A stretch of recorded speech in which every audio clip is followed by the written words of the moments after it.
সত্যি বলছি মা, এই বাবা আর ভাই আমাকে পুরো পাগল বানিয়ে ছাড়বে। এই বক বকের চোটে আমার পুরো মাথা ঝালাপালা করছে। কে আবার তোর মাথা ঝালাপালা করলো? ভাই? না না, বাবা। খালি এত খাটায় না সারাদিন ধরে, কি বলবো। কে? বাবা? না, ভাই। 50 বার সারাদিন দোকানে পাঠাচ্ছে, ভালো লাগে বলো?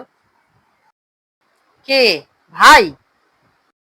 আরে না রে বাবা, বাবা। আজকেই জানো, কর করে একটা 500 টাকার চুনা লাগিয়ে দিল আমার। এটা মানা যায় বলো? কে?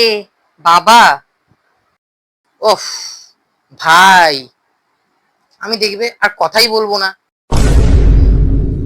কে? বাবা না ভাই? বাবা ভাই দুজনের সাথেই।